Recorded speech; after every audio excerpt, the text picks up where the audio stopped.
Les jeux vidéo, c'est vrai, abantu benshi bakunda kuzibona ko ari juste de simples amusements, simple divertissement. Ariko ubu unyeho tugeze, abantu benshi baratahuye même n'amarecherche menshi yarerekanye yuko hariho ibintu byinshi cyane les jeux vidéo zifasha. Kiretse yuko ari na sport y'umutwe n'amaboko byose canke bimwe n'amaguru bimwe n'umubiri wose irafasha aussi no kwigisha ibintu byinshi. Hariho aba jeune benshi bamenye disons nk'ama histoire y'ibihugu byabo.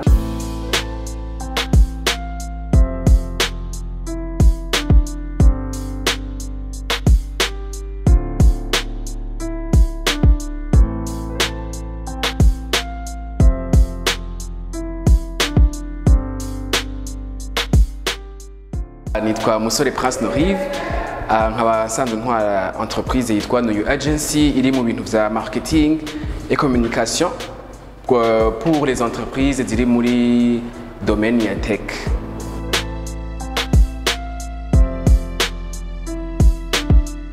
TACON 2025 mu bisanzwe ni mu rurimi rw'icongereza ni the Tech Animation and Gaming Convention, bisigura ni ihuriro ry'ubuhinga bwa none amareresi acafye hamwe n'inkino zikiniwe ku buhinga bwa none nyene bita amajeux video. Iryo huriro rero ryaje kugira ngo rifashe canke rihuze abo bose bakunda izo domaine zitatu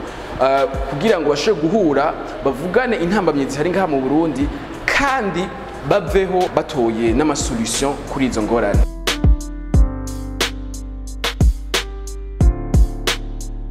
Iyo tuvuze tech twebwe twiyumvira cyane ubwo buhinga bushasha buza gufacilita umujene uwo ari we wese kugira ngo abandanye akazi kiwe. Ivyo rero bishobora kuja dans beaucoup de sortes. Hari abari muri mu bintu byo gukora ama site web, hari abantu bakora ama application aza gufasha mu buzima bwa misi yose, hari nabo bandi bashaka guteza imbere ivyo wewe ukora en tant qu'entreprise, ivyo twita marketing digital canke marketing classique bivanye n'ico umuntu wese ari. Tech ni korosha ubuzima bw'abantu biciye mu buhinga bwa none.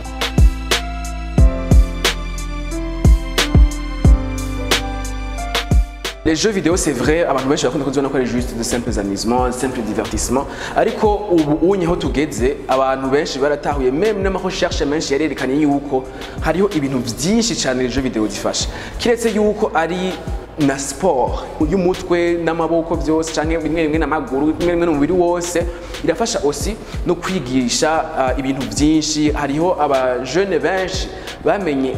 disons nk'ama histoire y'ibihugu byabo biciye mu majeux video. Abandi bashoboye kwiga ibintu byaje kubafasha mu ishuri ugasanga arateye imbere byafashijwe n'ikina ya jeux video. Hamwe n'abandi wasanga bafise ingwara zimwe zo mu mutwe canke psychologique nk'uko dukunze kubivuga bagafashwa biciye muri ya majeux video. Le gaming en général ni industrie iri à part, ni industrie nini cyane, rimwe barayikompara canke ikaruta na industrie ya cinema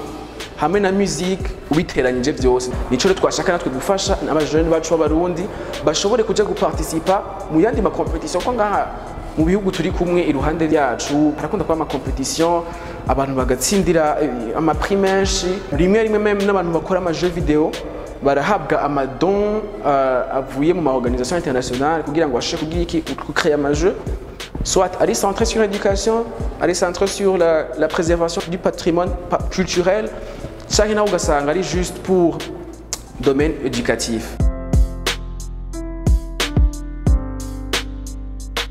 Animation, d'abord animation ni iki mu bisanzwe bavuze animation, ariko animation ni gushobora kurema amashusho biciye mu buhinga bwa none. Donc bimwe ushobora gukoresha ico tukita ama logiciel, hariyo umuntu ashobora gucapa bisanzwe, hariho n'ivyo bita kubumba, ariko ivyo byose ukabicisha hehe mu buhinga bwa none. Donc ni gutahura yuko byabindi byose dukora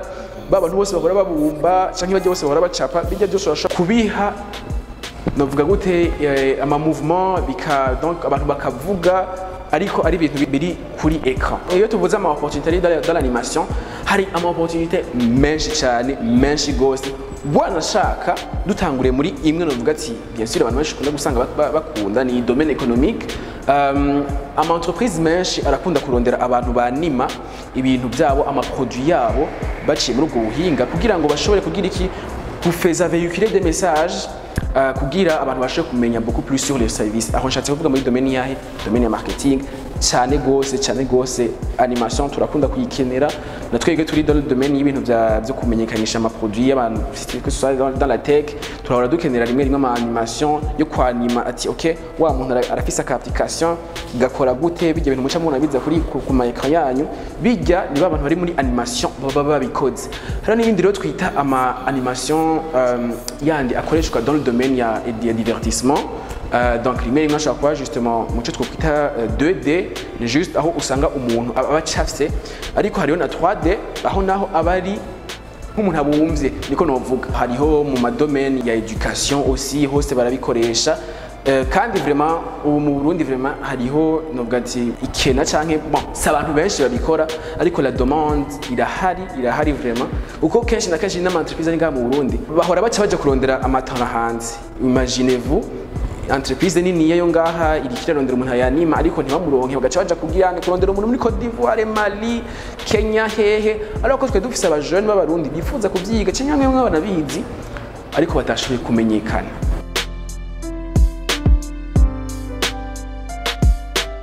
Twavuze technology, twavuze jeux vidéo, twavuze animation, twashaka ro guhuza rero abo bantu bose tubahuze tuberekane ati bya bintu twama tuvuga babantu mwama murondera barahari ngaha mu Burundi. Donc tubahuze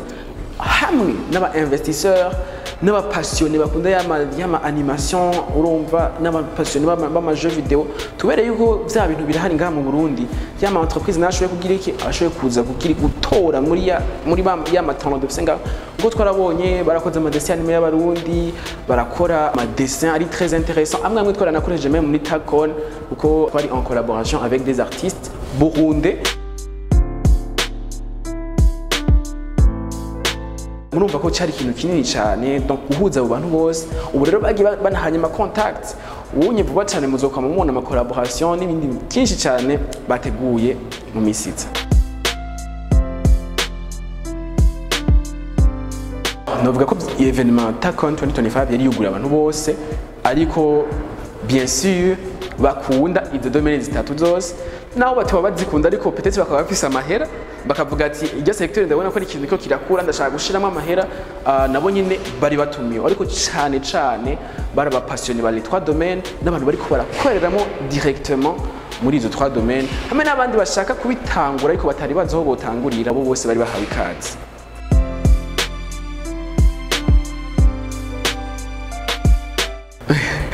Ego cyane ama formation wanashaka kugira ngo dutangure guha ama premier pas abantu ba mbere kuri uwo munsi nyene kuri Tacon 2025 hariho quelques formations zimwe zari sur la 2D izindi zari sur la 3D turanagira aussi na un panel naho nyene yavuga sur l'animation ariko aussi harana na présentation sur ni gute ama entreprise ariko araja mu buhinga bwa none yotera imbere akakira ama marché atari mu Burundi gusa no hanze ibyo byose ni ibintu twigiye hajyanye nico gituma rero abantu twari turi kumwe batugiye bati abantu bose bashaka kubandanya muri bino bintu imiryango yaciruguruye mwashaka kudukontakta kugira ngo mu beneficie n'ama formation ko baratubwiye bati turabona ko abantu babikeneye donc karibu cyane ikiryoshe nuko abantu bari muri 3D hariho nakandi kantu babonye ibirori biheze ibikombe byacu ibikombe abantu batwaye ni ibikombe byabaye imprimé en 3D par une entreprise burundaise yitwa Alors Burundi nayo rero yafashe irarema ibikombe hama irabisohora biciye mu mashini bafise hanyuma turashaka kubitanga ivyo rero murumva ko ari ibintu biryoshe cyane ariko abantu benshi ntibari bazi ko bishoboka donc twebwe rero yari occasion gushobora kuvyerekana no gutumira abantu bashaka kuvyiga nyene bikorwa ngo bazoze. Ama challenge ya mbere vraiment novuga ko kurumva i evenement ya Tacon novuga ko yari nka finale y'ama mini evenement twari twagiye turorganiza mihingo ya nord na sud ariko novuga ko ibintu vya mbere byatugoye vraiment novuga ko ari cyane ko abantu batahura ico tuko turagira surtout abantu batabizi ariko bashaka kuza ubona umuntu aba curieux ariko ntavuga ati n'ivyo bintu bimeze gute donc kugerageza kubivanda kubisigura no ku entreprise amwamwe twashaka ko dushigikira ariko bamwe ntibabitahura kandi birumvikana ikintu gishasha twari tuzanye ko onye cyo cyari cyambere ba sponsor nico nako ndavuga cyane ba partenaire imwe byaragorana ikindi navuga ko cyatugoye ni amafond akandi kantu kanyuma ni ikintu vraiment dukeneye gukosora misi yose, vraiment ikintu c'amasaha, ikintu cyo kutarespect umwanya, ikintu uzogerageza kandi gukoresha next time.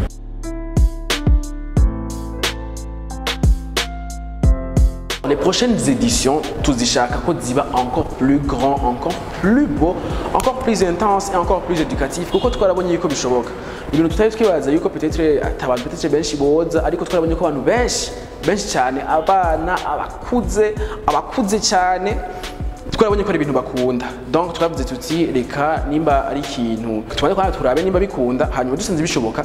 tuzoce tukigira ikintu cyangaruka mwaka. Nico gituma rero bamwe mu baratubwiye bati vraiment no kuri mwarakoze cyane gutegurira ibintu, amahoto tuguma turonka, mwarakoze cyane gutegurira ibintu kandi tukibaza yuko na l'année prochaine azori ibintu biryoshye cyane binini kurusha ubuhoho. Twifuza yuko East Africa yose izobiri ngaha anye, même n'abandi bo hanze bo kurusha isi yose. Pour les éditions futures twashaka gutumira abantu bose, surtout abantu bipfuza kwinvestissa muri des domaines créatifs basés sur la technologie. Nimwiyimena gatonya, ce sont des domaines ziri en plein essor muri no mwanya nyene kwisi yose. Nabo bandi bashaka gutangura ku ma formation aruzuye, amatreprise twakoranye, que ce soit abantu bari muri 2D, camera muri 3D, muri impression 3D, bose bari ready gutanga ubumenyi baronse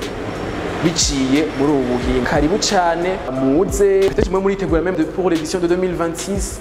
En tout cas twizere ko hazoba ibintu biryoshye cyane et surtout kubaronka mwebwe en tant que notre cher public.